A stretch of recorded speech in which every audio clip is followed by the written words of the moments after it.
Buenos días, buenas tardes, buenas noches. Estamos aquí con Antonio Solano, conocido como Tony Solano. Buenas tardes, Tony, ¿cómo estás? Buenas tardes, aquí estamos, en el lío. Estupendo, estupendo. Pues nada, Tony Solano, que le tengo que agradecer que se pase por aquí y decirle que bueno, que es un honor y que él es catedrático de Lengua y Literatura Española, reconocido por su compromiso con la educación pública y su enfoque innovador en la enseñanza. Actualmente, Tony dirige el IES Bovalar en Castellón, un centro catalogado de difícil desempeño, donde ha implementado proyectos centrados en la inclusión y la innovación pedagógica. Su trayectoria profesional es diversa. Ha impartido clases en academias, colegios privados, institutos, universidades y ha sido formador incluso del profesorado en áreas como tecnologías educativas, aprendizaje basado en proyectos y planes lectores. Además, es autor del ensayo Aula o Jaula, la escuela en tiempos convulsos. Reflexiones de un profesor vocacional, donde habla sobre los desafíos del sistema educativo actual y propone soluciones prácticas desde su experiencia docente. Solano también es conocido por su labor divulgativa a través de su blog, al cual recomiendo que os acerquéis. Repaso de lengua. En la entrevista escrita os dejaré el enlace para que podáis pincharlo y podáis entrar. No tiene desperdicio. Y su activa participación en redes sociales, donde comparte recursos y reflexiones sobre la enseñanza y el aprendizaje.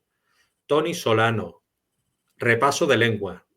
Esos son sus perfiles. Su enfoque humanista y crítico lo convierte en una voz influyente en el ámbito educativo, abogando por una escuela más inclusiva, equitativa y adaptada a las necesidades del alumnado. Y eso es lo que nos cuenta su libro, que yo tuve el placer de leer y reseñar. Y ahora estoy aquí con Tony, que ha tenido la amabilidad de acompañarnos esta tarde, y yo le quiero preguntar a Tony la primera pregunta, que ya me he dicho que está bien, pues voy con ella. ¿Qué motivaciones te llevaron a escribir Aula o Jaula? ¿Y qué mensaje deseabas transmitir a los lectores con la publicación del libro, Tony? Bueno, a ver, las reflexiones de aula a jaula son un poco el- las preocupaciones que tenemos como docente en el día a día, ¿no? Que ya habían salido algunas de ellas en el blog y estaban ahí un poco latentes, ¿no? Pugnaban por salir de alguna manera a la luz. Pero yo creo que fue la pandemia, ¿no? Ese momento en el que nos confinaron y nos dejaron en casa y que todo el mundo se preguntaba si podríamos suplir con tecnologías la presencia en las aulas y tal, cuando ya dije, la escuela es algo más que enseñar lengua, literatura en mi caso, matemáticas o lo que sea. Hay un componente que si hubiera sido tan fácil como enseñar, pues podríamos haber seguido desde casa, ¿no? Y nos ahorraríamos, fíjate, nos ahorraríamos institutos y colegios y se podía ver cada uno en su casa aprender. Pero vimos enseguida que no, que la escuela es algo más. Necesita el componente ese presencial, el contacto humano, las relaciones y a partir de ahí pues pensé que era una buena ocasión. Y también en aquellos días, pues la gente, todo el mundo hablaba de educación. Bueno, sabes que siempre hay gente hablando de educación sin saber muy bien cómo funciona. Y me di cuenta, pues eso, que incluso los periodistas que se dedican a la educación van muy perdidos. Y pensé, es bueno que haya un, no sé, que haya un libro, un divulgativo, porque casi todo lo que había era monografías pues, muy técnicas sobre educación y no había ningún libro así divulgativo que explicase cómo funciona el sistema educativo por dentro, ¿no? Para el gran público. Y bueno, pues creo que Aula o Jaula cubre un poco esa parcela, ¿no? No dirigirse solo a docentes, a especialistas, sino dirigirse también a las familias, a los periodistas, a los políticos, si quisieran, y dar un poco una visión desenfadada, una visión tampoco ni apocalíptica ni tampoco demasiado arcoíris, ¿no? Yo ya Bueno, te digo, y también aprovecho para darte las gracias por invitarme aquí, ¿no? Que es un poco, aparte de esta, de dar a conocer el ensayo, charlar de educación, que es lo que me gusta, ¿no?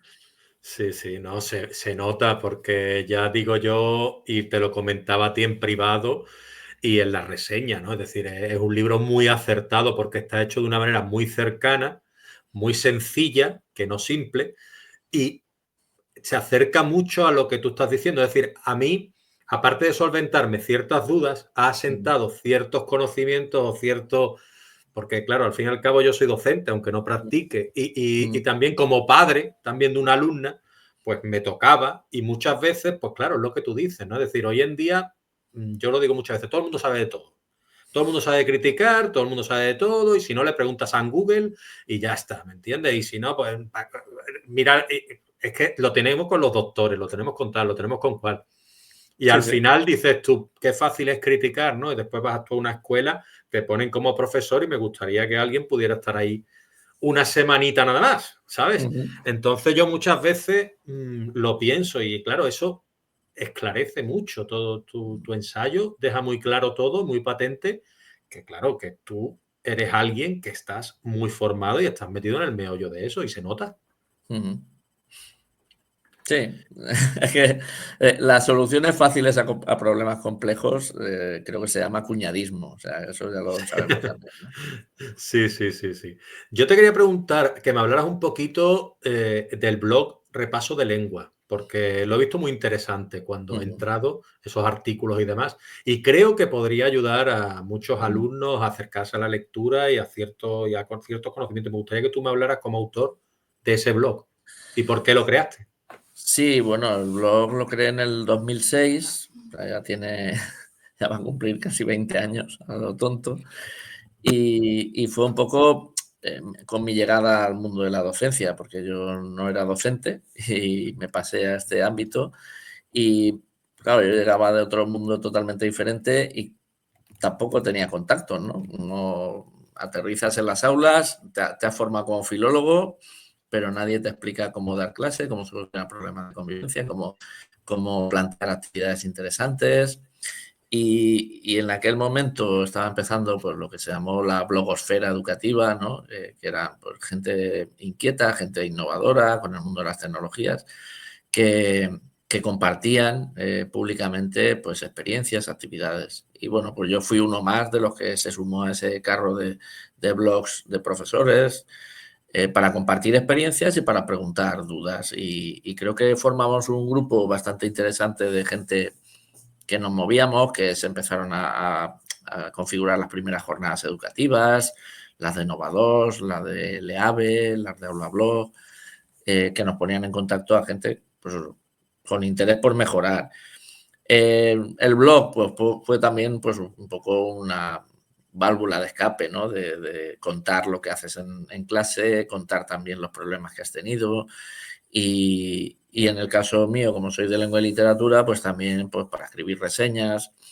Y ahora la verdad es que lo tengo muy descuidado porque de que estoy en la dirección del centro, la, las experiencias que tengo de aula pues son más reducidas y muchas de las experiencias que se viven en la dirección pues no se pueden contar alegremente y por tanto ha bajado el volumen de publicaciones en el blog, pero sí que sigo publicando reseñas de libros relacionados con la educación, con obras de ficción.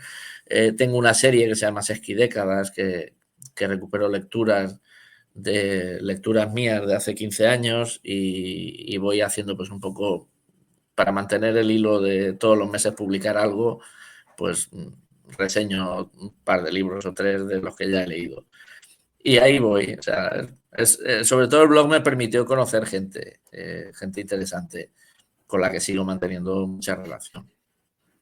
Sí, sí, eso es lo bonito muchas veces de tener blogs. A mí este camino de escritor, como yo le llamo, a mí me ha dado la oportunidad de conocer a mucha gente y ahora me metí con las entrevistas, ahora he querido meter ya en YouTube y audio porque perdió la vergüenza. Claro, ya casi a los Sí, sí. 50 ya algo tengo que perder, No, hombre, ya, algunos no sé si la hemos conocido, pero bueno. aparte del pelo pues tendré que perder algo más. Digo, bueno, voy a perder la vergüenza y me voy a poner aquí a hacer entrevistas y demás, ¿no? Entonces, yo te Muy quería bien. preguntar, ¿cuáles son los principales desafíos que se enfrenta actualmente el sistema educativo español? Ay, buena pregunta. Pues mira, yo creo que la educación, por suerte, va un poquito mejor cada día, a pesar de lo que se oye por ahí. Eh, pero va a un ritmo que no es el que toca. Entonces, creo que hay una voluntad de que la escuela pues, sea cada día más inclusiva, que llegue a más gente, que haya más alfabetización, que haya más titulación, más preparación académica y profesional, y que además esa escuela sea inclusiva con los derechos garantizados para todos. Eso es lo que dice la ley. Lo que pasa es que luego creo que los recursos, la dotación de recursos está muy por debajo de esas necesidades. Y por otro lado, seguimos con unas ratios que impiden llegar a todos, ¿no? Entonces, está muy bien que queramos ser cada día más inclusivos, pero nos falta mucho porque ya te digo yo que con 30 en clase no se puede atender las necesidades de todos. Ese es uno de los grandes desafíos, yo creo, bajar la ratio y facilitar las condiciones para que la escuela pueda llegar a atender a todos es uno. Y el otro, que yo creo que está sin resolver y que probablemente tarde más en resolverse, es ese modelo tramposo, digamos, de una escuela pública que sigue manteniendo con fondos públicos centros privados. Centros privados que no siempre juegan Sí. con las mismas cartas que los centros públicos. Y eso también dificulta la inclusión porque genera una vía que segrega. Entonces, es un poco complicado, sé que es un tema que a veces no es cómodo de hablar, el tema de la concertada, pero en algún momento alguien tendría que poner orden en algo que no tiene mucha lógica. Sí, pasa un poco como con la sanidad también pasa algo parecido, ¿no? Es decir, Sí. los hospitales públicos, los privados. Yo soy Mm, pro pública, la verdad, ¿eh? mm, Porque mm, yo he ido a un instituto público, he ido mm. siempre a la pública y tal, y me parece que siempre se debe mantener. Después están las opciones por motivos, ¿no? Pero yo creo que la pública siempre tiene que seguir adelante porque ofrece la Mm. posibilidad a todas las personas. Entonces, es la manera de poder salir Sí. adelante todo el Mm. mundo en comunidad, pienso yo.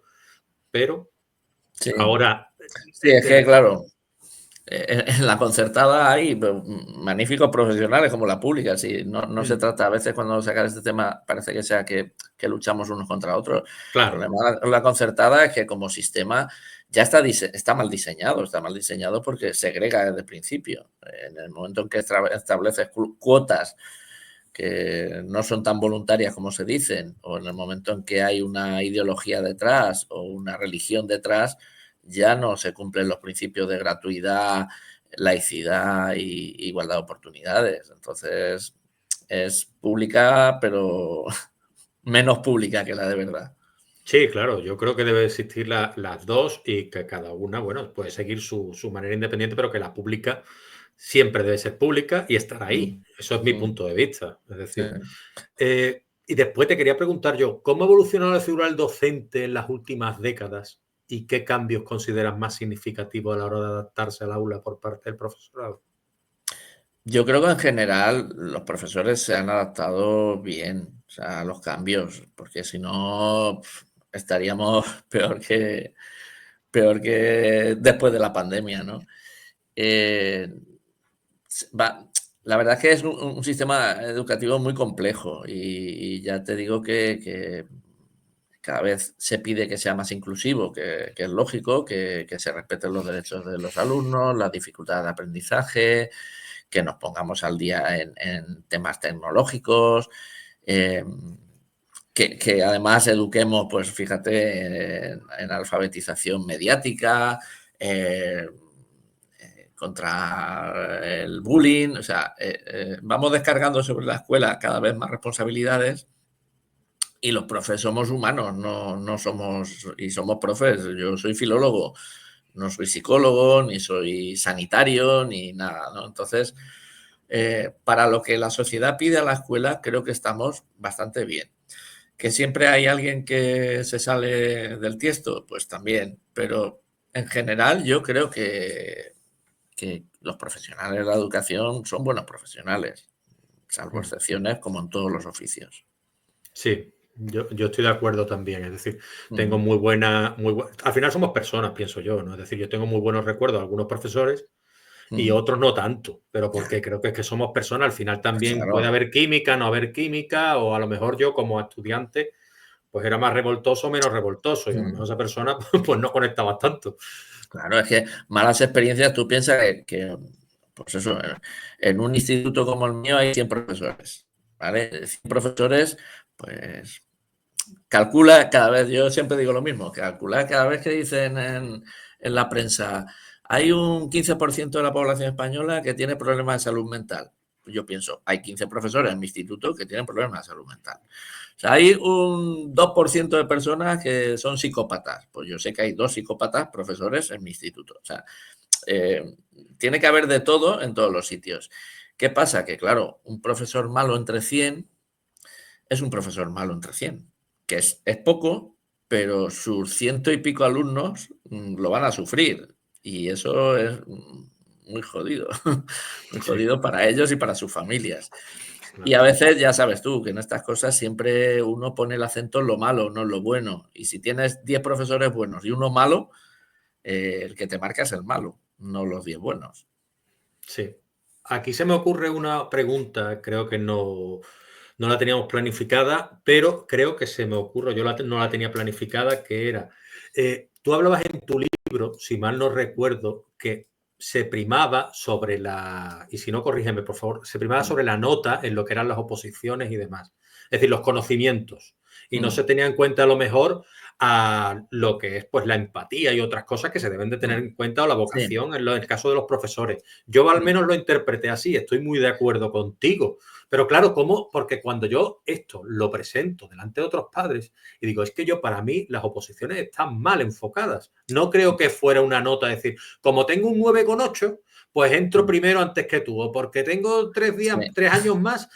A ver, vamos a hacer, pero claro, si lo sometes a lo que es la encerrona, como se suele Mm. llamar vulgarmente, tampoco. Entonces, ¿cómo se puede solucionar eso, Pablo? Claro, yo creo, yo estoy contigo, o sea, yo creo que el sistema de oposiciones, y lo hemos comentado muchas veces, está diseñado porque primero hace el filtro del examen teórico. Entonces, en un examen teórico, pues el que memoriza mejor los temas es el que gana. Y te dejas en la cuneta a gente muy válida, pero que, oye, tienes un temario de 72 temas eh, complejos y que no siempre te acuerdas y vives del azar, de sacar una bola de temas, yo qué sé, que fíjate, yo estoy todos los días con la lengua de la literatura, pero no sé, me sale el ensayo en el siglo XVIII y yo ese tema igual no lo he visto desde que estudié la carrera Es lo porque que pienso yo. precisamente es un tema que no ves en clase y no tienes por qué acordarte, y más la gente que ya hace años que acabamos la carrera.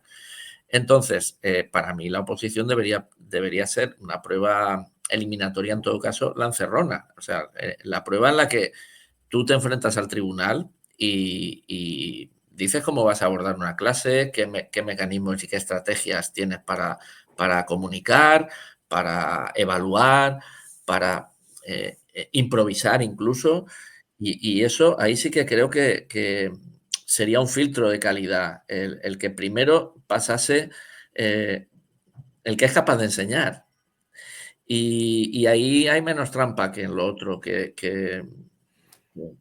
depende de la memoria básicamente. Y luego, evidentemente, sí, pasar una batería de preguntas o un desarrollo de un tema donde también se compruebe que tú controlas de lo tuyo, no solo eres un, no sé, un comunicador, sino que también sabes de lo Claro. tuyo. Pero, claro, a efectos prácticos, pues es más fácil hacer un examen para 100 personas y quitarte a 60 que no sé, que hacer las encerronas que siempre cuesta más, no sé. Sí. Hay que darle una vueltecita al sistema de oposiciones, creo. Sí, yo creo que sí. Igual que a lo mejor el sistema, creo que también lo afrontabas tú en tu libro.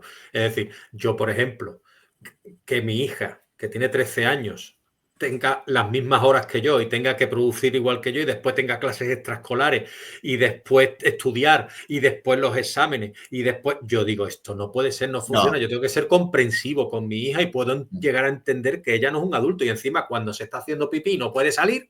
Ya, Bueno, ya, si no me ya. equivoco, el proyecto este es prusiano, ¿no? Del año de la polca, ¿no? Es decir, Sí, sí, sí. militarizado casi. Sí, Entonces, sí. yo creo que algo debería cambiar ahí, ¿no? Para tener un poquito más de. No te digo que Sí, sea sí. algo aristotélico, ¿no? Tampoco tenemos que volvernos No, a la escuela griega, pero. Yo creo que conforme ha avanzado la sociedad y que precisamente las tecnologías nos permiten descargar tiempo de escolarización, tendría que haber ido en esa línea. O sea, el tener a los chavales tantas horas en un centro educativo encerrados sin otro propósito que transmitir conocimientos, cuando hay otras maneras de aprender y hay otras posibilidades que pueden ir combinadas con el uso de las tecnologías y tutoriales en casa, etcétera. Yo creo que el tiempo que se pasa en los centros educativos se debería aprovechar mejor. Pero creo que también pasa, por ejemplo, en los trabajos, en las oficinas. Todo el mundo está harto de decir, me tienen ahí en el trabajo y la mitad de tiempo igual podría estar en mi casa trabajando con mayor eficacia. Sí, Pues creo que eso también ocurre en educación. sí. Otra cosa que leí en tu libro, y aquí abuela pluma también, es el daño que han hecho ciertas películas como las de Gangster's Paradise, Mentes Peligrosas, de Sí, sí, Michelle sí, sí. Pfeiffer, o yo qué sé, o por decirte El Rector, Rebelión en las Mm, Aulas, o Poetas Muertos, porque mm, a mí yo son películas que me fascinan, porque en realidad, mm. claro, te muestran todo, pero claro, porque están muy bien comercializadas, que es lo que Sí, sí. cuando leí tu argumentación lo entendí y dije, pues la verdad es que lleva toda la razón, porque no todos los institutos son institutos desestructurados en el cual le va a sacar una navaja el Exacto. alumno al profesor. Pero Sí, claro, sí, quiero no, que tú me lo expliques un poquito. y el profesor superhéroe este, ¿no? Que él solo se enfrenta. Sí, pues eso, me imagino que, supongo que los policías cuando vean series policíacas también se echarán las manos a la cabeza, ¿no? Y así con todo, ¿no? Los bomberos. Claro, esa ficcionalización, ¿no? Y ese profe que puede con todo y que los chavales al principio lo odian y luego lo adoran, pues no sé, es una romantización del oficio que bien, que está bien, pero que alguien entre en la docencia pensando que va a ser pues Michelle Pfeiffer en esa película, pues se va a llevar un disgusto, porque no es así. Hay que poner un poquito los pies en tierra. No sé si luego, creo que comentamos una pregunta en la que, ¿por qué hacerse docente Sí. o qué deberíamos saber? Bueno, pues esa es una de las cosas, que los docentes de la vida real no son como los de las películas. Además, de verdad. Y mira, los adultos, pasando un poquito, dando un pasito adelante en lo que es la charla que tenemos, quizás los adultos hoy en día, quizás tengamos, por eso es que somos padres o incluso los que no son padres, ¿no? Que puedan Mm. tener algún concepto algo más sesgado de la juventud. Tú que estás más cerca de ellos en el día de hoy, Mm. en el día a día, ¿cuáles dirías que son las principales preocupaciones y aspiraciones de los adolescentes? Bueno, hay una tendencia a pensar que los jóvenes y los adolescentes no se interesan por nada, que están solo con las redes sociales, con el TikTok, con no sé qué. Bueno, no es verdad. O sea, ellos cuando hay temas que les apasionan, se meten de lleno en ello. Yo creo que casi todos los centros organizan jornadas y debates y actividades relacionadas pues, con el medio ambiente, con la sostenibilidad, con el papel de las mujeres en la sociedad, con la política, con la inmigración, o sea, con problemas de la vida real en la que los jóvenes pues tienen unos puntos de vista bastante sensatos y argumentan con mucho interés y con mucha pasión a veces, ¿no? Eh, mm, no creo que un debate de adultos, lo que pasa es que claro, los profes somos unos adultos muy particulares que ya hemos pasado un filtro, es el sesgo del superviviente, ¿no? Nosotros ya venimos con una carrera, ya hemos pasado un filtro, ya hemos pasado esa criba y nos relacionamos muchas veces con más docentes, con lo cual pensamos que pues todo el mundo por ahí, todos los adultos, hablan de temas interesantes como nosotros y tienen ese nivel cultural y de erudición que tenemos los profes. No, somos una subserie que estamos ahí. Entonces, cuando dicen, no, es que los jóvenes se juntan y no hablan más que de chorradas, no es así.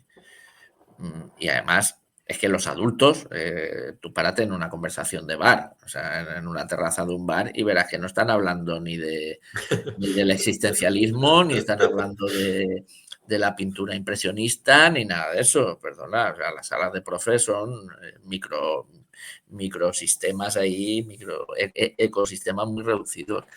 Y tendemos a pensar que ellos no son así, pero es que evidentemente no son así, estamos educándolos y es bueno que aprendan y que les quede todavía mucho recorrido.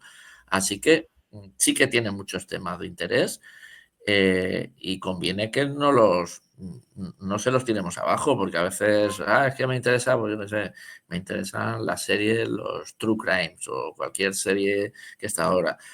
Pues eso no vale la pena. No vale la pena que nosotros veamos Los Serrano o Médico de Familia, por favor, que eso no tampoco son series para echar.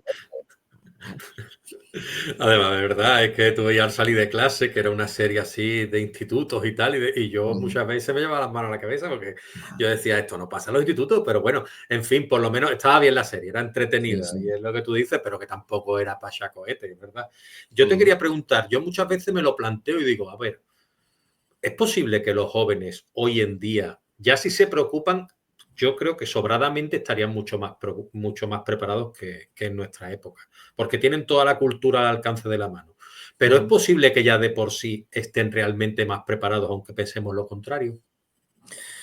Yo creo que sí, y creo que si les diéramos las herramientas para empoderarse, que es esa palabra ahora que está tan de moda, si le diéramos herramientas para empoderarse, creo que tienen muchísimo potencial. Pero fíjate lo que hablábamos antes, ¿no? Están en un sistema educativo súper rígido y súper rígido que les impide conectar unas cosas con otras. Aquí están trabajando el castellano y a la siguiente hora están trabajando el valenciano. Igual estamos abordando el mismo contexto, el del siglo XIX, por ejemplo, que incluso los de historia, pero los currículos van tan desconectados y tan inconexos, y los profesores tampoco trabajamos en equipo porque cada uno somos de una madre y un padre, que no hay manera de aprovechar ese potencial. Y igual yo estoy viendo el siglo XIX y mi compañero eso ya lo ha visto, pero los chavales no conectan que lo que estamos viendo en literatura está conectado con lo de historia y luego tampoco lo conectan con música o con valenciano. Entonces, ¿por qué? Pues porque el sistema educativo es un sistema decimonónico que no encaja con el aprendizaje integral, no encaja con lo que piden los currículos, que es precisamente el desarrollo de competencias. No, va cada cajoncito en su asignatura y los chavales, pues muchas veces saben que tienen que ir de una a otra como Rosario de la Aurora y ya está. No ven que la escuela al final o que ciertas partes de la escuela estén hechas para que les sirva de catapulta para su vida profesional o personal. Y es una pena porque se podría aprender mejor si estuviéramos más coordinados y no perdiéramos el tiempo muchas veces en cosas que van a aprender hoy y olvidar mañana. Yo ya te digo, yo es que, claro, me surgen cuestiones de haber leído tu libro, pues hace poquísimo, ¿no? Es decir, y la verdad es que hablando un poquito escuchándote, sí que veo que es lo que dices. Si estuviera todo más coordinado, porque yo como alumno, pues ni siquiera me planteaba, me paraba a pensarlo. A lo mejor si algún profesor me hubiera dicho, oye, mira, estoy dando en historia pues yo qué sé, la guerra civil. Y estamos dando en literatura Federico García Lorca, la generación del 27, por decirte algo. Y esto está conectado, y lo que estáis dando en historia conecta con lo que estáis dando en literatura. Y estos señores escribían esto por esto, porque se exiliaban, porque había una guerra, Tal porque cual. estaban tal. Entonces, claro, como eso es lo que tú dices, hay una descoordinación que ahora me paro a pensarlo escuchándote a ti, pero en el Sí, sí, sí. momento yo decía, no me he Pero, parado nunca a pensar eso. pero si es que el absurdo es, fíjate ahí en primaria, que a veces es el mismo profesor, el mismo maestro en primaria, cierra el libro de castellano en el que ha estado dando los sinónimos y abre el de valenciano y dice, ahora vamos a ver el sinónims. Y los Sí, niños que han copiado la libreta, los sinónimos, ahora lo copian en valenciano, el sinónims. Y se pierde una horita más haciendo exactamente lo mismo en valenciano que en castellano. Y eso es algo, pero claro, es también una cuestión de organización, de cada asignatura es un mundo, cada profesor es un mundo y por mucho que las leyes digan, no, hay que trabajar de manera coordinada, hay que tener un proyecto educativo en los centros que impida que cada uno vaya a la suya y que todos intenten coordinarse, no. No, no es así. Sí, no. Y yo vuelvo a repetir que nos deberíamos acercar más a tu obra, todos los que estemos interesados en el tema educativo, porque es que había otro punto que hablaba de los padres, ¿no? De los padres formadores. Es decir, yo, que soy un hombre pues formado al fin de cuentas, porque como te decía, soy docente, pues yo de letras, pues soy filólogo de inglés, pues bueno, inglés en mi casa, mi hija habla inglés, es decir, lo que tú dices, ¿no? Lengua, sinónimo. Yo vivo en Valencia, pero es que le he dado los sinónimos y al día siguiente le daba el sinónims. Y digo, Tal claro, cual. Sí, cariño, sí. es lo matéis, es lo matéis. Es decir, pero cambiando las palabras, en vez de decir hombre, digo home, y en vez de decir señora, Sí, digo sí, sí. dona, pero es lo Tal cual. mismo. Ah, Sí. papá, que es lo mismo, sí. Y luego hacer los exámenes y hacer los exámenes ahí coordinados y dices, tú quedas en el examen, dices sustantivo, adjetivo, tal, y quedas en el de valenciano, sustantivus, adjectivus, y dices Sí, tú, sí, tal vaya, cual. estamos Sí, dando sí, lo sí. mismo. Sí. Entonces, ahí, pero ¿no crees tú que se da por entendido y por sobrado en la educación de hoy en día que los padres vamos a ayudar a los hijos Sí. y que tenemos dinero para pagarles clases? De hecho, tú fíjate, es el elemento diferencial entre el éxito y el fracaso, el que haya detrás una familia. Y eso es muy triste como escuela pública, que al final el éxito escolar de un chaval dependa de la familia que hay detrás. Y lo decimos así con toda la tranquilidad del mundo. Entonces, ¿para qué queremos una escuela pública que se supone que está diseñada para que no haya esa brecha entre los pobres y los ricos, o entre los que tienen una familia que le puede pagar las clases de apoyo o una familia que no? Eh, yo tengo una pelea continua con el tema de los deberes precisamente por esa línea, no por los deberes en sí, que los deberes pues, pueden ser algo que uno deja para que practiquen en casa y tal. No, pero es que los deberes como estrategia implica que tú la clase la dedicas a explicar, mandas los deberes para casa, al día siguiente los corriges por la mañana al empezar la clase, vuelves a explicar, practican en casa, o sea, y el que no lo puede hacer en casa, ¿dónde se queda? En la primera tanda de deberes ya te lo has dejado atrás, porque no hay tiempo en clase para que se vean esos errores y para que se corrijan esos errores. Y segundo, es que esa faena la tiene que hacer en clase para que tú estés encima vigilando y controlando que lo sabe hacer, no en su casa, porque en su casa todos sabemos que igual si lo hace el niño porque está el padre o la madre encima de él, o el profesor de la academia está encima de él y lo hace. Pero es que algunos ni eso, algunos simplemente pues, se los copian de la libreta del otro y chimpún, y luego pasa lo que pasa. Nos echamos las manos a la cabeza. Entonces, no sé, tener una escuela que al final depende del nivel socioeconómico familiar, pues mal, creo que mal. Sí, no. Además que, por ejemplo, hoy en día que lo de a mí a veces pues digo, esto de la conciliación familiar, vamos a ver, en qué milongas se han sacado la administración para decir cuando en realidad está recogiendo el abuelo al niño o la abuela y Sí. la está llevando a su casa y no puede llevarlo a clases particulares porque está el padre trabajando desde las 8 de la mañana hasta las 10 de la noche y la Tal madre cual. igual. Entonces, claro, ese niño, pues lo que tú dices, no tiene las mismas posibilidades, porque No. su abuelo y su abuela encima lo va a tener que llevar a clase, al fútbol, a Y, lo otro, a no sé qué. y extender la jornada, que es lo que decimos, que cuando los niños salen del instituto o del colegio ya están cansados, como para encima echar otra hora, otras 2 horas en casa haciendo faena. Que es como nosotros, que yo llego a casa después de trabajar y llego molido, y como para tirarme otras 2 o 3 horas más haciendo faena. Creo Sí, que nos pasamos a veces. sí. Yo te preguntaría, porque antes hablábamos de los estudiantes, ¿no? Que nosotros creíamos que estaban todo el día con el móvil, con la tablet, que a veces, pues también, que tampoco vamos a quitarnos razón.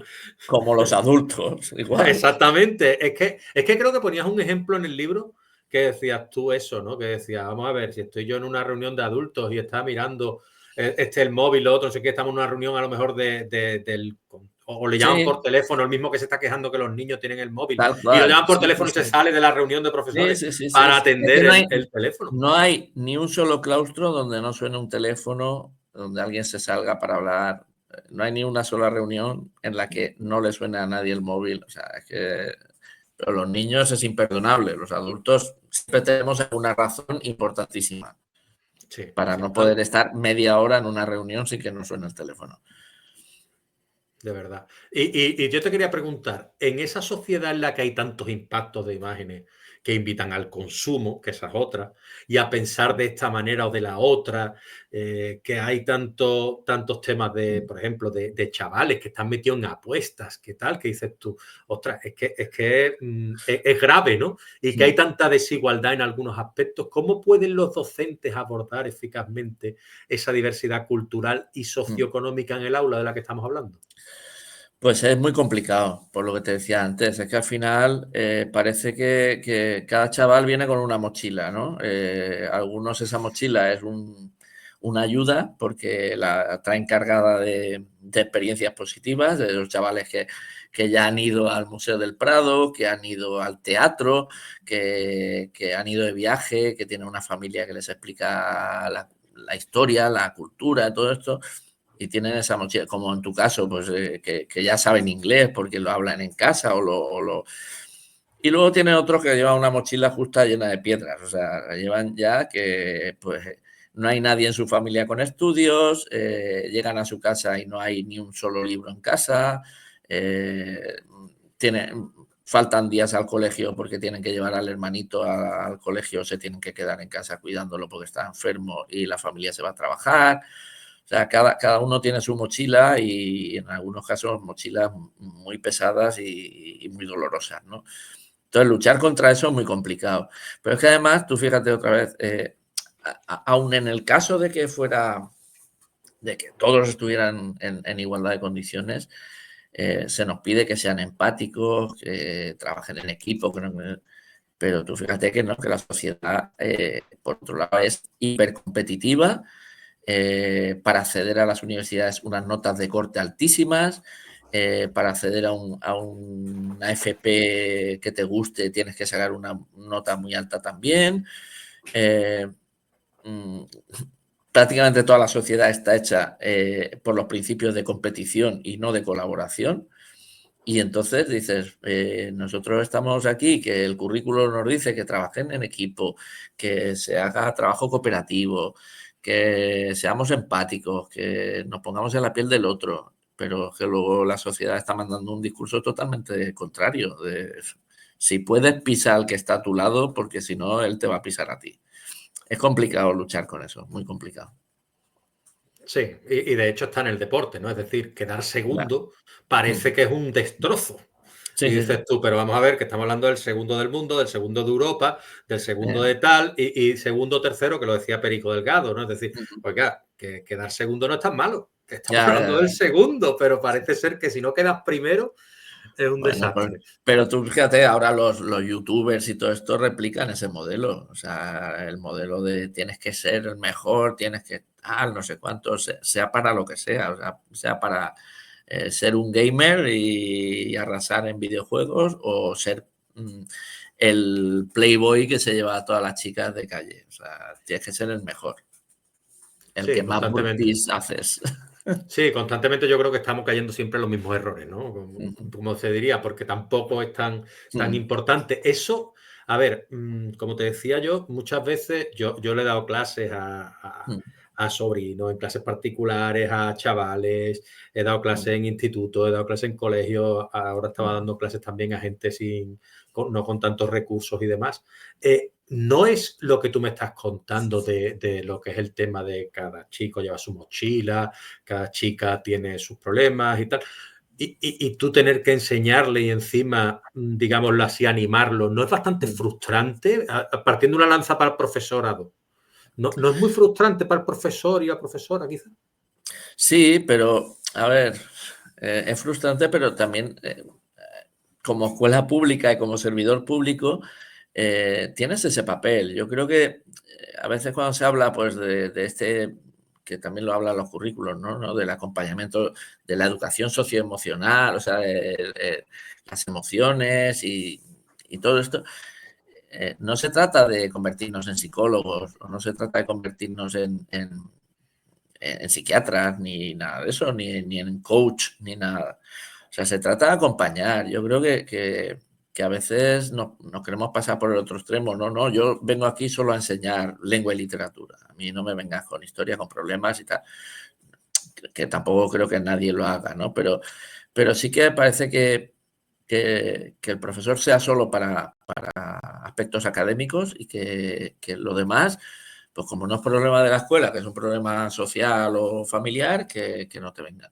Yo creo que si no hay un acompañamiento de estos menores y un estar a su lado y una actitud de escucharlos, porque a veces simplemente es dejarlos hablar y escucharlos, eh, no pueden aprender. Es que hablamos de eficacia también. O sea, ¿cómo va a aprender un chaval que tiene en su cabeza unos problemas que no puede resolver? Y, con los y que no tiene a nadie a quien contárselos. Y precisamente igual la persona de más confianza con la que puede hablar es el docente, porque está todos los días ahí. O sea, que hay chavales que solo tienen de adultos de referencia a los docentes, siendo decirlo, porque o porque la familia no los entiende o porque incluso no tienen tiempo de verlos, porque los ven cuando los ven y igual no es el momento de contarles problemas, de disfrutar o de pasarlo bien o lo que sea. Entonces, no se trata de suplir a los profesionales de la salud mental que hacen falta cada día más, pero sí de estar ahí, de ser un ser humano que está ahí acompañándolos y escuchándolos. Te he hablado de la frustración, pero ahora te quiero hablar justamente de todo lo contrario. ¿Cuán reconfortante es cuando tú tienes éxito a la hora de que ese niño a final de curso, una sonrisa, te dé un abrazo, te diga que te va a echar de menos en verano por todo lo que has hecho por él? Cuéntame un poquito esa parte también.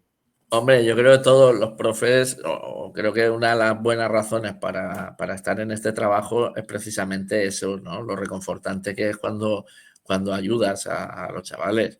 Pequeñas historias de éxito, que es lo que creo que todos tenemos detrás, ¿no? Todos hemos ayudado a alguien que parece que nadie apostaba por él, o hemos visto a chavales que están hundidos y que les echas una mano y salen adelante. Eh, Chavales que parecía que no iban a salir de ninguna de las maneras académicamente o personalmente y que poco a poco remontan pues, con nuestra ayuda. Pues esas son las pequeñas historias que te mantienen en el oficio y que te compensan por las otras que son las tristes, ¿no? Las que has echado horas intentando salvar a alguien y no has podido, ¿no? Y eso también lo llevas detrás, ¿no? Que dices, hemos apostado por estar ahí, pero a veces, como hablábamos antes, el peso de lo que hay detrás, la mochila a veces los hunde. Y es triste ver esa profecía cumplida, ¿no? Ostras, este chaval, como no le echemos una mano, no sale adelante. Y a veces ni siquiera echándole una mano los conseguimos sacar. Pero bueno, me imagino que pasa también en cualquier servicio público, los médicos supongo que les pasa también, las enfermeras, los enfermeros, los bomberos, no sé, en todos los ámbitos del servicio público. Y yo muchas veces lo digo yo, a ver, intento restarme, bueno, yo tengo 48 horas, a cada vez me resto más, digámoslo así, ¿no? O sea, intento restarme 35, 30 años y tal, y me pienso, qué difícil ser adolescente. Pero si no me entendía ni yo, Ya, ¿cómo voy a entender yo ahora un adolescente si no me entendía yo mismo? ya, es que eso también se olvida a veces, ¿no? El que yo digo alguna vez, no, es que claro, es que tienen que venir educados de casa. Digo, bueno, pues si tienen que venir educados de casa, ¿para qué nos pagan a nosotros? O sea, es que hay casas donde no los van a educar, lo siento, hay casas donde no los van a educar porque precisamente ya arrastran un déficit de formación cultural y personal que las familias no están educadas porque por circunstancias no todas las familias tienen la misma formación y no tienen la capacidad de educar para una convivencia, por ejemplo, bueno, tú sabes que hay familias que, no, si te pegan, tú pegas el doble de fuerte. Bueno, pues claro, en la escuela tiene que compensar eso, que es un discurso de ojo por ojo, diente por diente. Entonces, no sé, hay que asumir que somos educadores y que no solo somos instructores de una materia, somos educadores y es un trabajo muy complejo porque estamos con menores que precisamente lo que necesitan es modelo de referencia que por un lado le digan esto está bien y por otro lado cuando está mal no solo se sancione, sino que se acompañe y se entienda que están aprendiendo y que es normal que hagan cosas mal. Claro, si no te equivocas entonces, ¿cuándo te vas a Claro, equivocar, no? el Si nos error, equivocamos ahora, yo lo pienso. claro, el Yo digo, error me es fuente de equivoco yo. aprendizaje. Estoy Sí, seguro de que en esta entrevista me habré equivocado antes y después. sí, Y sí, me sí, equivocaré mañana y pasado. ¿Cómo no se va a equivocar un chiquillo que está total. empezando a vivir la vida, digámoslo así? Está tomando decisiones que van a ser súper importantes. Ujú. Porque ciertas edades, claro, llega un momento que dices tú, ahora tengo que elegir letras o ciencias. Luego tengo que Claro. elegir lo que voy a hacer toda mi vida. Sí, Y sí, sí, encima sí. teniendo en cuenta lo que me está diciendo mi padre, que en Mm, nuestra época era, esto tiene más salida, el otro tiene menos salida, pero es que cuando acabes de trabajar, alma ya, mía, no va a tener la misma salida esta que la otra. tal cual. Sí, sí, sí, sí, ¿Sabes? sí, ¿no? Y aparte, salida profesional, si luego te metes en una cosa que no te gusta, vas a estar amargado toda la vida. O sea que, Exacto, exacto. ¿Y cuánta gente se cambia en el primer año de carrera o en el segundo de mm, carrera? Porque sí, tal, sí. pero es que eso forma parte de la vida. Yo creo que incluso es lo bonito cuando Sí, tú te haces, cuando tú ya eres realmente quien quieres ser, porque tú me hablabas ujú, antes de que tú no eras docente antes. ujú. ¿Podríamos Bueno, profundizar un poquito en esa historia tuya, así de antes? ¿Por qué la cambias a la docencia? la cuento en el libro, sí, yo era Sí, sí, por ferroviario. eso, por Yo eso. yo era ferroviario bueno, y a mí me encantaba mi trabajo, pero llegó un momento que también me gustaba mucho leer, me dediqué por las tardes a sacarme la carrera de filología porque me gustaba la literatura, y llegó un punto que dije: "Pues casi que me gusta más esto que lo otro", y di el salto. Entonces, bueno, pues aterricé como un marciano en la educación, porque venía de un ámbito totalmente diferente. Y al Pero ahí me final, aplauso. Ah, yo no, ahora no concibo mi vida ya una vuelta atrás. O sea, yo estoy encantado con ser docente. Y a pesar de lo mucho que me gustaba, y me sigue gustando el mundo de los trenes pero ya una vez lo probé esto, no quise salir. ahí me aplauso porque qué difícil es cambiar de ámbito cuando tú ya tienes tu futuro Pues sí, sí, enfocado. Es decir, que sí, eso tuvo que ser difícil en lo personal, entiendo yo, y sí. luego sacarte la oposición, lo otro, mientras trabajaba, que eso es muy complicado. Ujú. Entonces ahí Sí. ya te digo que mi enhorabuena en ese aspecto. Y después, pues, a ver, estamos hablando, o siempre en la palestra está el acoso escolar, la Mm, formación de los chavales, que si lo educan en casa, que si lo educan en el colegio, que si tuviera que haber más educación en el colegio también, aparte, más implicación. Pero claro, yo mi pregunta es, ¿qué es más importante para ti dentro de una balanza? ¿El conocimiento de la materia o la mm. formación como personas de cara a afrontar la vida y reconvertir un poco esos aspectos que a lo mejor vienen de casa más, digámoslo así, más limitados? Bueno, a ver, ahí se mezclan 2 debates. Por un lado está, yo creo el debate este que hay muy en redes de saber de lo tuyo y saber enseñar, ¿no? O sea, ese es uno de ellos porque es el clásico, ¿no? ¿Qué es mejor profesor? ¿El que sabe mucho aunque no sepa enseñar o el que sabe enseñar muy bien porque es buen comunicador y se lleva muy bien con los chavales y maneja muy bien la clase, pero luego sus conocimientos de su materia son muy flojitos? Y yo creo que es un falso debate, porque es un oficio en el que los dos aspectos son fundamentales. O sea, yo creo que por mucho que sepas de lo tuyo, aunque seas, yo pienso ahora, un premio Nobel de literatura o un catedrático universitario de literatura, lo metes en mi clase de segundo de ESO y le da un parraque y se muere. O sea, por mucho que sepa de lo suyo. Entonces, hay a veces esa idea de que poner a una persona que sabe mucho de lo suyo hablando delante de 30 adolescentes, va a conseguir que esos 30 adolescentes sepan lo mismo que esa persona que está enfrente de ellos. O sea, es un desconocimiento total de lo que es la pedagogía, lo que es la didáctica, etcétera. Entonces, el caso contrario, igual de ridículo, ¿no? Un super profesor con muchas dinámicas de grupo y tal, pero que no sepa nada de lo suyo. Entonces, ¿qué va a enseñar? No va a enseñar nada. Así que hay que combinar ambas cosas. Somos profesores de algo y en ese profesores entra la capacidad de comunicar, de transmitir, pero también de gestionar un aula, de solucionar conflictos, de saber qué alumno necesita qué cosa y todo esto, ¿no? Más aparte, lo que sabes de lo tuyo, porque si no sabes de lo tuyo, pues poco. Y luego están esos otros aspectos que son los que dices tú de prepararse para la vida. Y ese prepararse para la vida también forma parte de nuestra función, porque es que está en el currículo, no es algo que venga añadido, lo recogen las leyes y nos insisten, porque son competencias como aprender a aprender, la competencia social y ciudadana, o sea, son la educación en valores, estamos hablando de valores democráticos, porque no, es que, ¿en qué valores valores democráticos? El respeto a los demás, el respeto a la diferencia, no sé, cosas que creo que están fuera de discusión, ¿no? Lo que no entra en esto de la educación es que fomentes el odio a los extranjeros, el odio a las mujeres, el odio a los homosexuales. Eso yo creo que es inviable. Mientras nos movamos en los valores democráticos, creo que es fundamental. Porque si no, pasa lo que pasa, que cada vez que dejamos algo de esto fuera, tenemos problemas. ¿Por qué? Pues porque no, eso lo hacen en casa. Sí, pero vuelvo a repetir lo que he dicho antes. En casa no siempre se educa en lo que quiere la sociedad, que lo que quiere la sociedad es que sea una sociedad respetuosa y en casa no siempre hay una educación por el respeto y por los valores. Así que creo que es muy necesario que se combine todo, ¿no? Que la ecuación esa esté todo, ¿no? Que esté el saber de lo tuyo, el saber enseñar y el completar con esos valores de convivencia y de relación sana, ¿no? con los demás.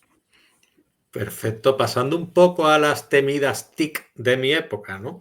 Es decir, de cuando yo me licencié y todo esto, que era como nuevas, ¿no? Es decir, en esa época los móviles tampoco, pero había que innovar muchísimo, igual que hoy en día. Hoy es más difícil innovar quizá porque ya está casi todo conocido. Pero ¿qué papel juegan hoy en día las tecnologías en la práctica docente? ¿Tú prohibirías los móviles, las pantallas en las aulas? ¿Los dejarías? ¿Cómo lo harías tú? Mira, bueno, las redes sociales y las tecnologías tienen que estar en el aula, tienen que estar en el aula. Por un lado, las redes sociales sí que es verdad, tienen riesgos y los riesgos son, yo creo que los conocemos todos, tanto las adicciones como el acceso a cuestiones como el juego, las ludopatías, la pornografía, contenidos violentos, etcétera, ¿no? Eso sabemos que está ahí, pero bueno, en todas las épocas ha habido un punto de riesgo al alcance de los jóvenes.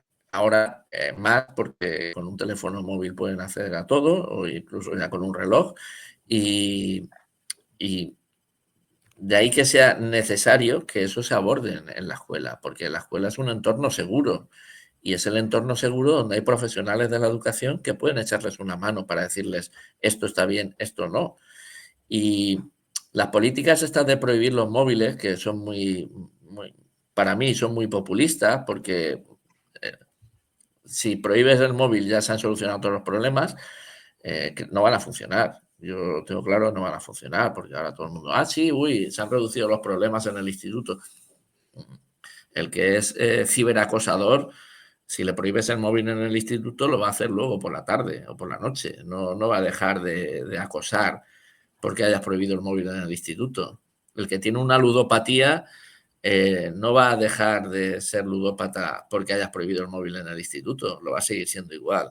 Entonces, es una manera de enmascarar un problema y de no abordarlo con la seriedad que hace falta, que es asumir que la escuela tiene que formar en el uso de los dispositivos y en la alfabetización mediática y en la detección de bulos y en contrastar la información, porque si no lo hace la escuela, no lo va a hacer nadie. Y si no lo hace nadie, ya sabemos quiénes son los que mandan en el mundo, que son los malos, y los malos son los que van a acabar educando mal a nuestros hijos. Sí. Y hay una cosa que es terrible desde mi punto de vista, porque en nuestra época ya era terrible el bullying y el acoso, ¿no? Ujú. Pero hoy en día es que el acoso, gracias y pese a las redes, es 24 horas. Sí, sí, claro, es que es eso, pero Claro, nos tapamos los ojos y pensamos que con la prohibición ya está solucionado. Y no, no es así. Si fuera así, fíjate, podemos haber solucionado el problema de las drogas en el mundo, estaría solucionado ya, porque están prohibidas. Incluso el crimen, ¿no? El crimen está prohibido también. Y fíjate, y en países como Estados Unidos, que tienen pena de muerte, no habría crímenes ya, ¿no? Porque no solo está prohibido, sino que además el que lo comete lo ejecutan. Y sabemos que justamente es al contrario, ¿no? Que es donde uno de los países donde mayor donde más criminalidad crímenes hay. hay. Así Exactamente, que, exactamente. bueno, yo creo que cuando hablamos de menores se tiene que hablar siempre de educación. Y las prohibiciones, por supuesto, que tienen que estar. Yo creo, de hecho, siempre ha estado el prohibido el uso no educativo de los móviles. Eso siempre ha estado ahí en la ley. Eh, pero cerrar las puertas a que los móviles y las pantallas se puedan utilizar bien, creo que es un error. Una pregunta, Tony, importante. Y esta ya, a ver, ¿es tan difícil hoy en día ser profesor como lo dicen? Los profesores, claro. Yo creo que hoy en día todas las profesiones son difíciles. Yo pienso, esa pregunta habría que hacérsela, por ejemplo, a un médico también, que habrá visto cambiar su práctica en los últimos años. Yo creo que en realidad la sociedad cada vez es más compleja y los profesores estamos en primera línea. Y creo que encima trabajando con menores, pues nos damos cuenta de muchas cosas que todavía están por llegar, ¿no? Porque, porque somos un poco como los detectores de tendencias, ¿no? Lo vemos casi antes que nadie, ¿no? Eh, sí, hay momentos duros porque, bueno, a veces nos sentimos muy abandonados por la administración, sobre todo, porque, como te decía antes, las leyes están muy bien diseñadas, muy bien sobre el papel, pero luego vemos que no hay recursos para hacerlas cumplir. Y cuando pides ayuda a la administración, que la que te tiene que dar ese apoyo, pues te ves solo y te dicen que no hay recursos, que no hay más profesores, que no hay... Un centro como el mío está ahora mismo por 200 personas más de las que caben en realidad. Los centros se han convertido muchas veces en espacios masificados. Eh, Siempre faltan recursos. No tienes, cuando tienes a un chaval con alguna necesidad y pides el recurso, te llega igual, si te llega, pero igual te llega medio año después. O sea, esa sensación de abandono institucional es algo que castiga mucho cuando estás ahí en primera línea, porque tú no puedes eludir tu responsabilidad, tienes a los niños delante y es muy frustrante ver a un menor con unas necesidades que sabes que encima su familia no le puede ayudar y que el único que podrías echar una mano eres tú, pero claro, hay cosas en las que no puedes echar una mano porque no dependen de ti, sino de la administración. Y esa sensación de frustración. Pero por lo demás es también es un trabajo muy bonito que yo no pienso cambiarme y creo que muchísima gente que está trabajando conmigo no se plantea cambiarse de trabajo. Sí que es verdad que llega un momento que estás quemado, es un trabajo en el que si no lo gestionas bien es muy fácil acabar quemado y que hay que tomarse a veces un tiempo y decir, uff, voy a parar o incluso me voy a cambiar de centro porque estoy en un bucle, porque a veces también vivimos en burbujas, ¿no? Cada centro funciona de una manera y se generan unas dinámicas y a veces hay que parar y decir, uy, voy a cambiar de aires porque no me va bien. Las rutinas también son muy peligrosas, pero bueno, yo creo que tiene lo bueno de ser un servicio público en el que tú ves que haces un bien por la sociedad Y por otro lado tiene lo malo de que, bueno, que no siempre cuentas con todos los recursos necesarios para ello.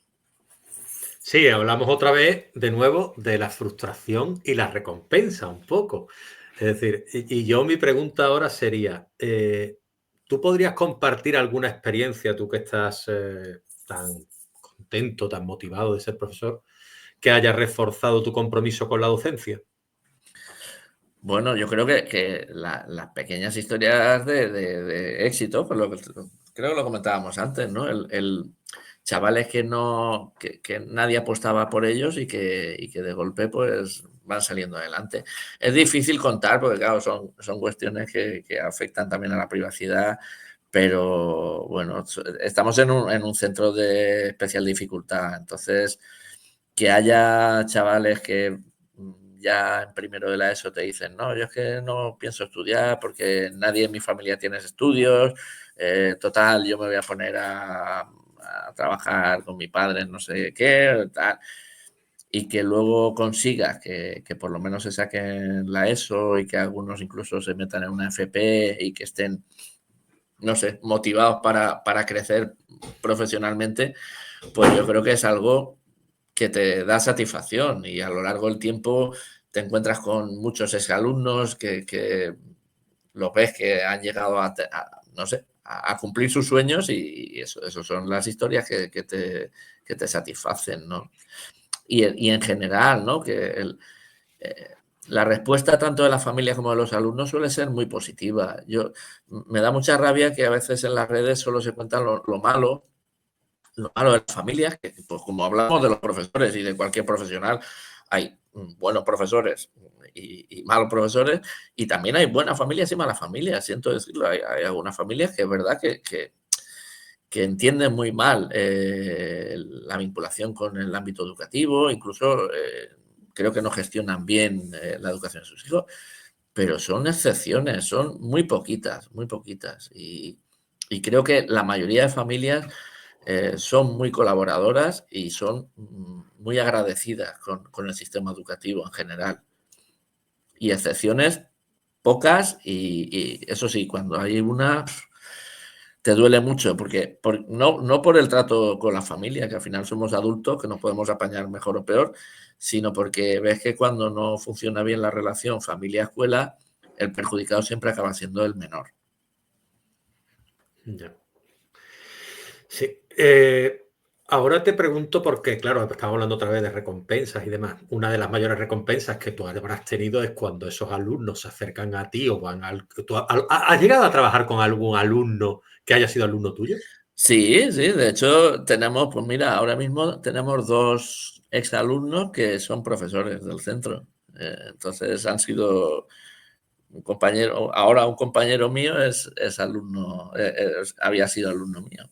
Y eso tiene que ser Y, bonito, ¿no? y van pasando algunos ya, claro, ya hay algunos que han pasado posiciones y vienen y hacen las prácticas aquí o han pasado como interinos y luego ya se acoplan. Sí, muy bonito, porque Se te ve en la cara, ¿eh? Lo cuentas y se te sí, ilumina, ¿eh? sí, genera una relación muy diferente. Sí, sí, sí. Sí, Sí, qué guay. la verdad es Y, que no, pero tanto tenerlos como compañeros en el instituto como encontrártelos, pues eso, cuando vas a un centro de salud o cuando vas no sé, a un taller de automóviles o lo que sea, y los encuentras y te saludan. O sea, yo creo y saber que les va bien, claro, y saber y que que les se han va bien formado de una manera adecuada y es, que son buenas personas.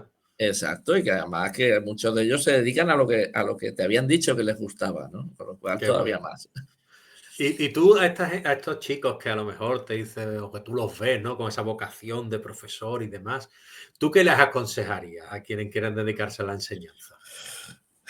Bueno, primero que se informen bien. O sea, te decía antes pues que lean Aula o Jaula, por ejemplo. Hombre, por supuesto. No, que lean sobre educación, porque que no se dejen llevar por la manera en la que han aprendido ellos, porque otra vez, el que se quiere dedicar a la educación es un perfil de persona que generalmente no ha tenido problemas de aprendizaje, que aprende bien y fácil, que es un triunfador del sistema porque le ha ido bien y por tanto ha ido aprendiendo y ha acabado dedicándose al mundo de la educación y es muy peligroso que piense que todo el mundo aprende igual que él. Y ese sesgo acaba condicionando, porque te hace ver que, pues si yo aprendí así, ¿por qué estos niños no aprenden? ¿No? Y no es tan fácil, claro. Tú aprendiste así pues porque te gustaba la materia o tenías facilidad o tenías buena memoria o tenías buenas capacidades para aprender, pero hay otros muchos que no aprenden así. Y entonces, por un lado, que se informen bien, que lean sobre educación, que no se conformen solo con su asignatura y con su materia, sino que aprendan didáctica y pedagogía y todas estas cosas, y que hablen con profesores. Está claro que, bueno, habrán hecho el máster de secundaria y todas estas cosas que están por ahí, pero que no se queden con una sola visión de la educación, o sea, que no se conformen con el profe que dice, pues es que todos son unos vagos, que estos niños no quieren aprender, no tienen interés por nada, que hable con más profes. Y que tampoco se quede con la otra visión, ¿no? La de, uy, guay, todo guay, no hay problema, paz y amor. No, es que ni una visión ni otra son acertadas. Entonces, que pongan las cosas en su justo medio y que se metan en una profesión sabiendo lo que se van a encontrar en ella. Y sobre todo, que no se metan si no les gustan los niños y los adolescentes, porque yo no concibo estos compañeros que no paran de hablar mal todo el santo día de los jóvenes y que se dedican a la educación. Perdona, te dedicas a esto porque crees que los puedes educar. Si ya partes de la base de que todos los jóvenes son unos vagos, unos desinteresados, unos inútiles, ¿para qué te metes aquí? No te metas aquí. Si ya lo das todo por perdido, dedícate a otra cosa. Monta una academia y escoge a qué jóvenes les quieres enseñar. Pero en la escuela pública los tenemos a todos, a los que les gusta tu asignatura y a los que no, a los que les cuesta poco y a los que no. Y siempre digo lo mismo, para un niño listo no hace falta un profesor bueno. El niño Brillante, listo claro. aprende incluso sin profesores. Exacto. Entonces, donde se ve que un profesor es bueno es precisamente en los que más cuesta, no los buenos. Qué gran verdad, Tony. Qué gran verdad. Ahí sí que, ahí mi aplauso porque es una gran verdad. Es decir, donde se ve un buen profesor es cuando le saca motivación, le saca rendimiento a un chaval o una chavala que no tiene tantas posibilidades como otros, porque el alumno brillante al final va a ser brillante contigo, sin ti o Con con el todo, otro. con todo, con Va a todo. ser brillante contigo. Claro, Uh-huh. con todos. ¿Y tú consideras que hace falta una formación continuada para ser profesor, como para ser médico, Por, abogado? por supuesto, por supuesto.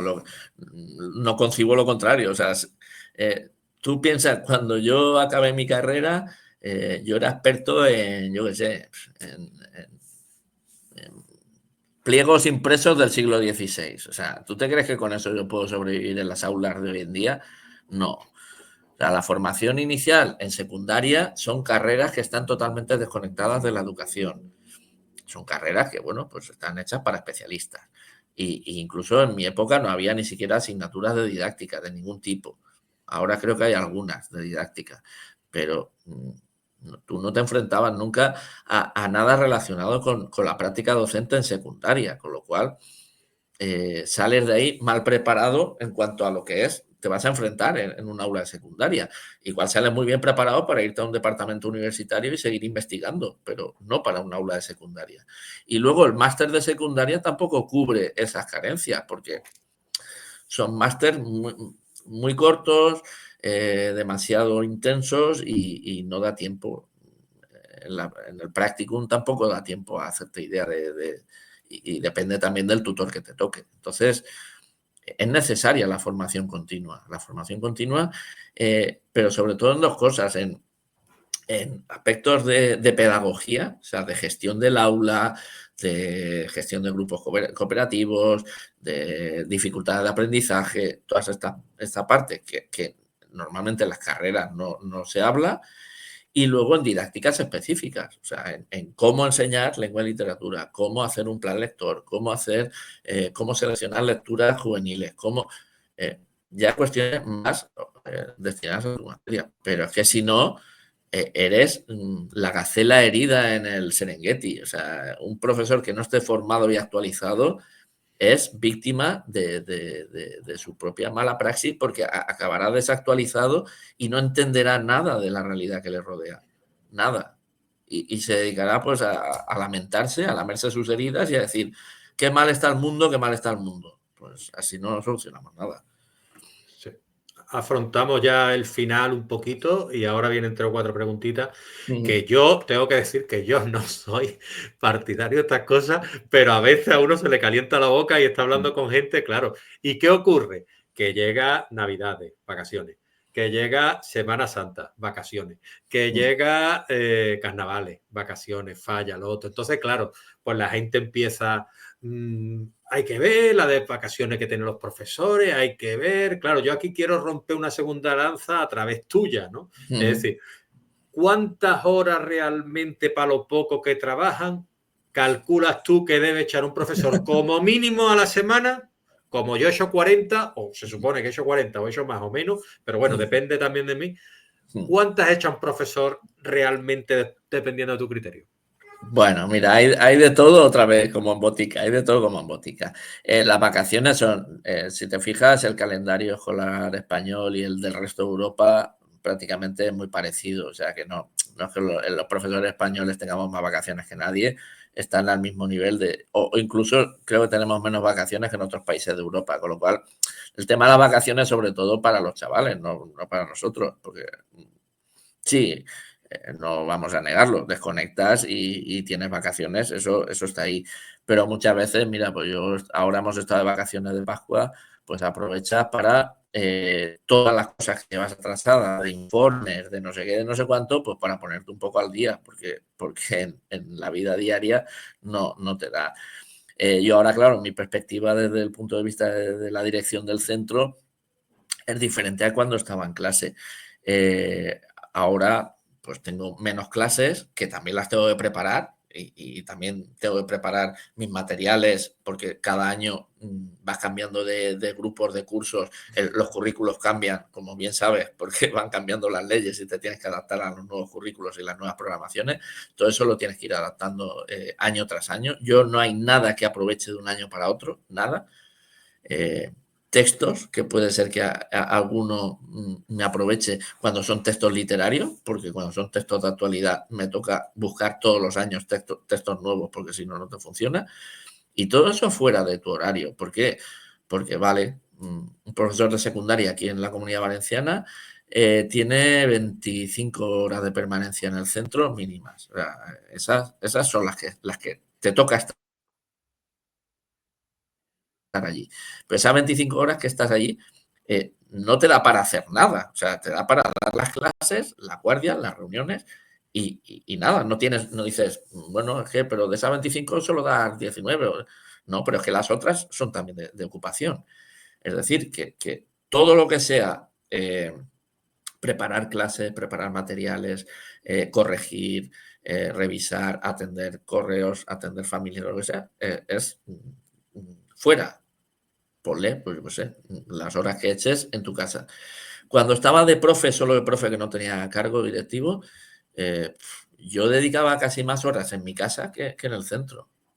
Me lo Sí, creo. casi no, sin duda, más horas. ¿Por qué? Bueno, pues porque estaba enredado en cosas. Me gustaba hacer proyectos, me gustaba estar conectado, como te he dicho, a través de los blogs con compañeros. Claro, todo eso lo haces para preparar tus clases mejor y para ir con un proyecto. Pues yo cuando hacíamos callejeros literarios o Quijote News, todo eso tiene una faena detrás impresionante que tienes que tenerla preparada cuando la llevas a clase. Tú no te plantas en clase con lo primero que se te ha ocurrido en la cabeza y lo sueltas allí. Lo tienes que llevar todo muy bien atado. Así que se echan muchas horas al margen de las que se está allí en los centros. Y luego, evaluaciones, sesiones de evaluación, que vale, son una vez al trimestre, pero bueno, ya tienes una semanita que te pasas todas las tardes ahí reunido. Los claustros, las reuniones de coordinación, bueno, pues no son tampoco muchas, pero de vez en cuando que son faenas que no se tienen en cuenta. Y los que hacen extraescolares, pues ahora se ha ido, mira, ahora se han ido unos compañeros que se han ido a Londres con alumnos.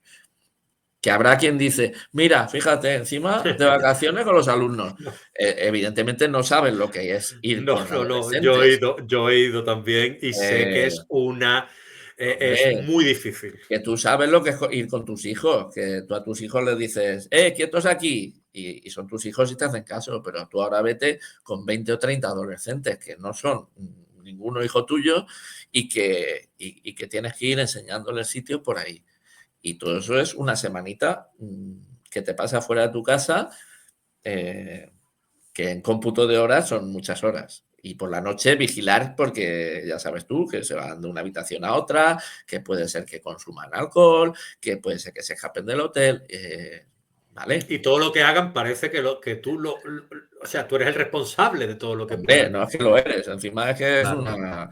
Así que sí, claro, hay gente que piensa que es solo las clases que das, que tú vas a ir, das la clase y te vas.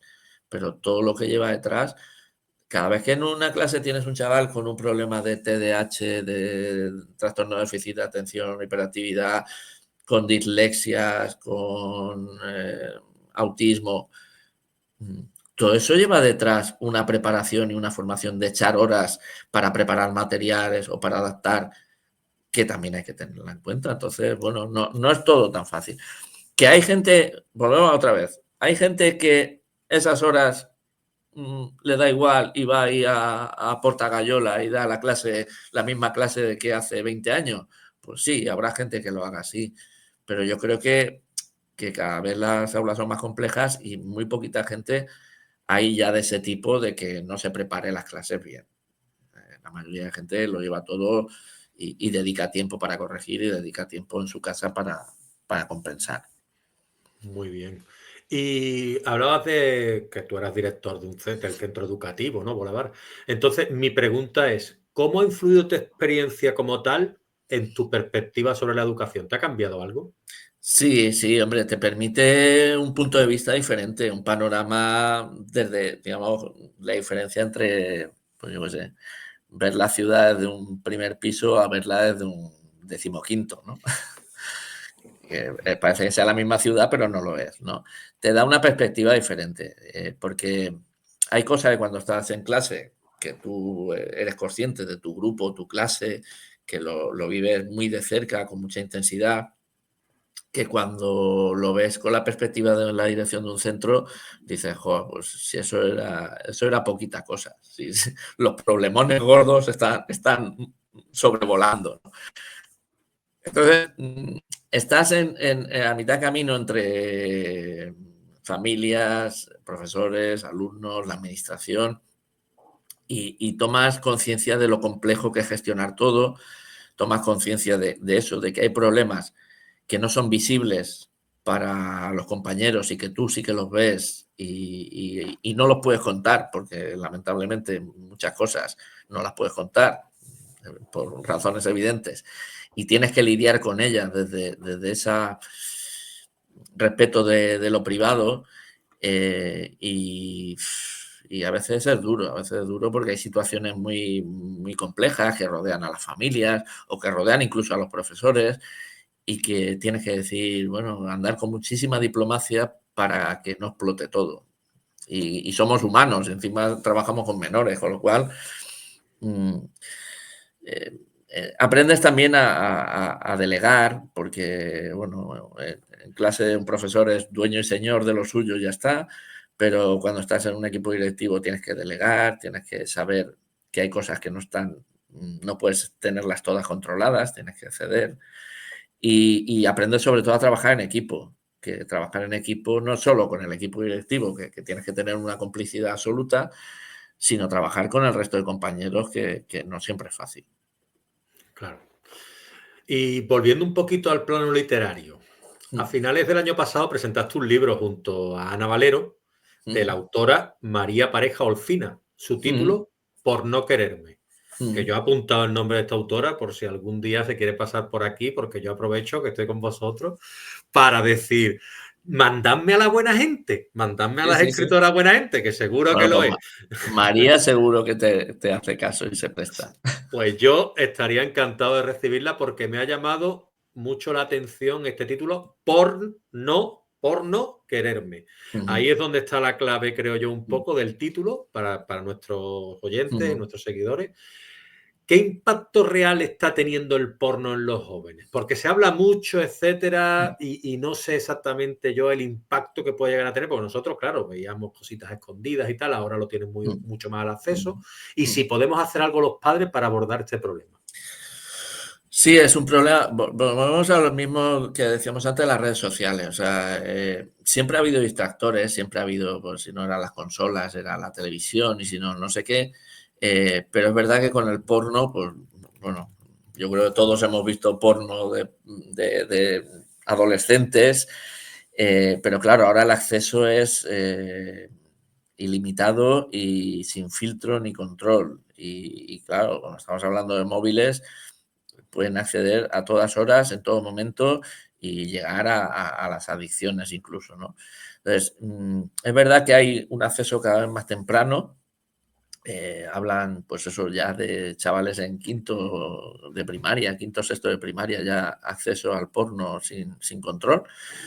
Y en la ESO, bueno, pues ya es un fenómeno generalizado que puedan acceder. Luego, realmente chavales que sean adictos al porno no es tanto. Yo creo que siempre hay, quizá en cada grupo, en un curso, hay uno o dos chavales que encajan en ese perfil. Y digo chavales porque generalmente son chicos, no son chicas, que encajan en ese perfil de que no tienen un control en casa, que las familias, por lo que sea, o porque no están en todo el día, o porque no tienen, como decíamos antes, no tienen una formación ni una capacidad para controlar, les dan carta libre y no se están enterando de nada. Y son un poco la punta de lanza que meten en los grupos de WhatsApp de clase, pues meten contenido porno, contenido violento, por hacerse los chulitos, porque están en esa edad de la rebelión. El porno, desde luego, es un problema que afecta a la educación porque se tiene que abordar, como te decía antes, del tema de los móviles, la pornografía, igual que la salud mental o la salud, la nutrición y todo esto, es un problema que se debería abordar en los centros educativos, no solo con charlas puntuales, sino con un plan fijo que abordase el tema de manera seria desde las tutorías y con profesionales. Y ayudado por otras instituciones, porque parece que al final la escuela está sola y los servicios sociales también tienen que intervenir en los casos en los que se detecte que hay familias que no controlan el tema del acceso al porno de sus hijos. Y, y campañas de educación para evitar que los chavales puedan acceder a eso eh, y que se castigue a las empresas que no ponen filtros, porque a fin de cuentas que puedan acceder a los chavales Es un eh, sí y un es, no. es Mayor porque sí. exacto, es porque no se castiga a las empresas, pero igual que con el tema de TikTok, que sabemos que hay menores en TikTok, cuando la política de empresas que a partir de, no recuerdo muy bien si es 16, 16, creo. menos de 16 no debería haber, y todo el mundo sabe que hay niños con 10 ya en TikTok. Pero claro, a la empresa no le pasa nada, pues al final la culpa siempre pues, de la escuela que no educa. Pues bueno, la Sí, escuela hace lo que puede. exacto. Y bien que lo hace. Y quería preguntarte yo, para ir acabando un poquito nuestra charla, mal que me pese, ¿algún proyecto o plan literario que tengas tú a la vista después de aulas a aulas? Estoy a tope de tiempo, o sea, de tiempo ocupado. Me quedan todavía 3 años de proyecto de dirección. Eh, si todo va bien, bueno, pues de aquí a 3 años me liberaré de las cargas de dirección, que ya serán eh, 12 años en total, con lo cual creo que he cumplido mi cuota de responsabilidad en este sentido. Y de momento, lo único que compagino de proyectos son proyectos de formación, o sea, pues participar en jornadas, en charlas, en cursos de formación que me llaman o que me ofrecen porque siempre he estado ahí, ¿no? Creo que, bueno, que es importante que todos los compañeros que estamos en educación, que podemos aportar algo, nos ayudemos unos a otros. A veces simplemente por la experiencia de llevar años en el oficio y que podemos echar una mano a los que están empezando, ¿no? O por dar una visión alternativa. Yo intento siempre contar lo que hago en clase, lo que hago en el centro, como algo que puede ser una ilustración de una faceta más de la educación. No pretendo llevar razón en nada. Yo digo, esto lo hago así, y seguramente hay otras maneras de hacerlo. Entonces, en ese sentido sí que estoy con proyectos de formación. Pero me gustaría seguir escribiendo sobre educación en algún momento. No descarto un aula o jaula 2, ¿no? Porque, pero algo en la línea de divulgación, porque creo que sigue habiendo mucho desconocimiento del mundo educativo, muchos prejuicios y es bueno que la gente, la sociedad sepa que pues, la educación, como todos los ámbitos de la vida, pues tiene sus luces y sus sombras, pero que es un oficio complejo y que por mucho que la gente piense que todo en educación se puede solucionar todo prohibiendo o con mano dura, que esto no funciona así, que hay que ver todos los matices. Y luego, pues, igual cuando me jubile, pues dedicarme a la ficción, ¿no? No sé, escribir alguna novela o algo, porque bueno, tú sí que te dedicas ya, Bueno, como tienes yo hago más mi tiempo, infinito. como tienes más tiempo, como no trabaja como profe, pues, tienes mucho tiempo libre. Qué bueno. Pues ya, No. yo no te la voy a devolver, yo te voy a animar a que hagas otro, aunque sea un Jaula 2, algo parecido, porque la verdad es que tu obra es muy, como te digo, muy clara y va muy bien a explicar todos los entresijos y lo haces de manera, desde mi punto de vista, muy acertada, muy educada y sin entrar en temas, sin herir ningún punto, digámoslo así, tú das tu perspectiva, pero de una manera ciertamente objetiva y con lo que pensamos mucho. Yo estoy bastante de acuerdo con lo que tú presentas, pero es bueno saber que alguien como tú, un Sí. profesional de la enseñanza, también lo muestra ahí. Sí, a ver, yo creo, ahora, bueno, si te has dado cuenta, casi todo lo que se publica últimamente de educación es caos y desolación, o sea, visiones apocalípticas que, bueno, yo creo que también tienen cabida en el mundo de los libros y me parece muy bien que el que ha tenido una mala experiencia en educación, que la cuente, pero creo que es injusto presentar los centros educativos como un lugar de caos y destrucción, porque yo no me siento así, ya te digo, y es verdad que yo tengo alumnos muy complicados y chavales que están muy perdidos y que están por ahí dando la lata, literalmente dando la lata todo el día porque no saben qué hacer y tal, pero no lo general. O sea, yo en mi centro son 850 alumnos más o menos y los que pueden encajar en ese perfil que llaman disruptivo, tal, son 10. Entonces, a veces no podemos medir el clima de un centro por 10 cuando hay otros 840 que son chavales que van ahí encantados de la vida, que disfrutan, que aprenden y esa visión tampoco la podemos pasar a la sociedad. Los centros educativos creo que no son un caos ni un parque de atracciones, como se empeñan también a veces en decir, ¿no? Que van allí a jugar y a divertirse y no aprenden nada. Estamos ya muchas generaciones ya de chavales que van a estudiar a las universidades, que son buenos profesionales luego en el día a día, que se los rifan en otros países del mundo y han salido de nuestras aulas. Y yo esto de el caos y la desolación llevo escuchándolo desde que entré hace 25 años, que los chavales no tienen interés, que no sé qué, que no sé cuánto. Es el mismo discurso repetido una y otra vez. Y si fuera así, oye, mira, pues muchos compañeros que están ahora dedicados a la educación ya eran esos que eran insoportables. Algo no cuadra, ¿no? Sí, sí, sí. Yo fíjate tú, a mí me llamó la atención que yo cuando leí El Príncipe de Egipto, el libro este, es decir, yo dije, es que lo dice en el libro, que los jóvenes eran ya en esa época era Sí, como, hay que ver a los jóvenes que van a acabar con el mundo, ¿no? Pues tal cual, imagínate, no. ¿sabes? No, hay que echarle la culpa a los jóvenes, pero tú fíjate, pon un poco las noticias y verás tú quiénes son Sí. los generadores de caos, a cómo son los jóvenes. Además, de verdad. Y nada, ya por último, porque claro, es que esto daría todas las, digamos así, las respuestas que tú me das, que me has dicho 840 alumnos para un director Ujú. y Sí, para un y jefe de un estudio y turno, para... porque estamos, hay 1000 personas ahí en un espacio diseñado para 600, hay 1000 personas de 8 a 3 de la tarde, o sea, por encima estamos en un solo turno, con lo cual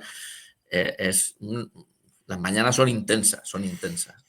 Pues ya ves tú. Yo es que me he quedado sorprendido y digo, claro, normal que comentes tú en el libro y me digas ahora que estáis sobrepasados. Ujú, Claro, la administración pues ya tendrá que hacer ella lo que ujú, crea conveniente, desde luego, ujú.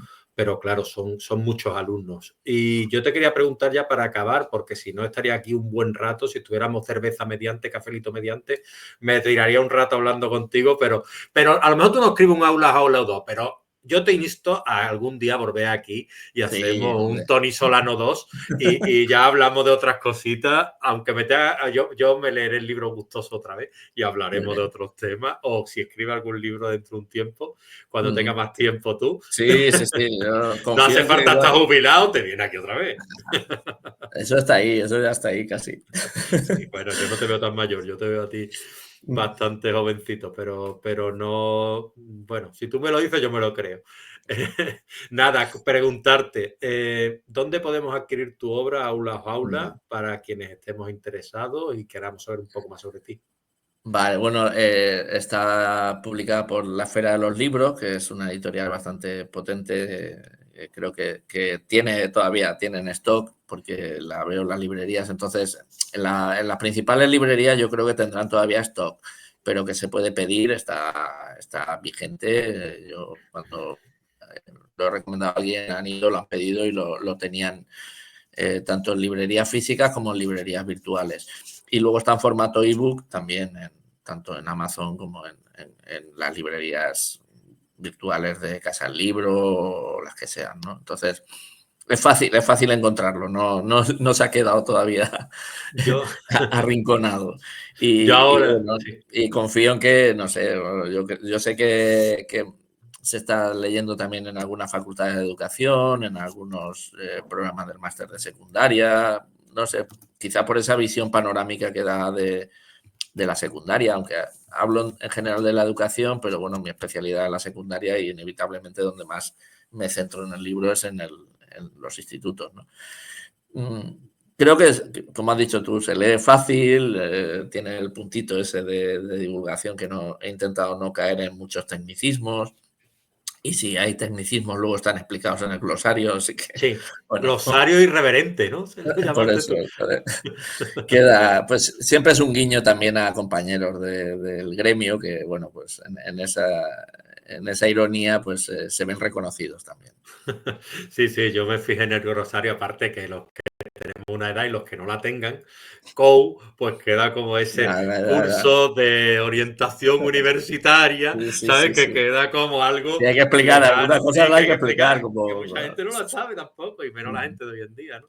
Sí, Y tendré que hacer uno ya de las TIC, ¿sabes? De las TIC en el aula, porque, bueno, yo qué sé, las web quests, las cazas del tesoro, los J-Clicks, o sea, tú los Kahoot fíjate, estos nuevos, a ver, sí, el Kahoot, pero el Kahoot ya, eso ya es, ya, anticuado. ya está anticuado, ahora ya todo es ChatGPT y cosas de estas. Pues mira, yo aquí dos cositas más. Volver a repetir lo de María Parejo Olcina. Por favor, si ella no ve esta entrevista, que tú le comentes que pues, que Ujú. está súper invitada a este espacio. Si tú te la has pasado bien, háblale bien de mí. Y Sí, después, sí, pues se lo nada, diré.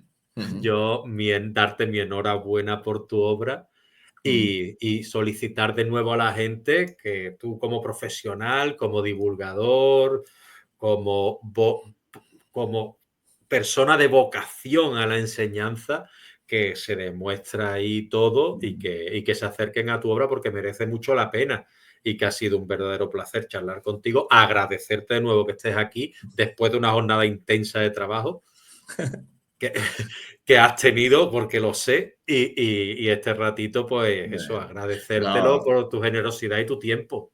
y gracias a ti por invitarme y creo que bueno, esta labor que haces tú también de divulgación y de entrevistas y de dar a conocer autores y de dar a conocer experiencias creo que es muy interesante y compensa también esos contenidos que a veces absurdos que hay en YouTube y en los podcasts que creo que para los educadores a veces encontrar sitios como el tuyo que pueden abrir la mirada y pueden enseñarnos algo es muy interesante. Pues no hay mejor cumplido que me hayas dicho. Y yo voy a cerrar la entrevista aquí ya, porque ya me quedaba ahí, me voy a derretir en el sillón, ¿sabes? Qué No, bonito lo que me acaba de decir, Tony. Te lo digo sí, verdad, ¿eh? sí. Porque esto es mucho No, trabajo y ya, nos ya. falta motivación, pero sí que es verdad que cuando alguien te lo dice, que me lo decís todos, Pero pero, fíjate que pero lo difícil que es. lo que hablábamos de los profes, que claro, la gente ve el podcast, ve el vídeo y dice, a ver, mira, total, por estar charlando ahí 1 hora y media, se piensan que han estado, ya se merecen, ¿no?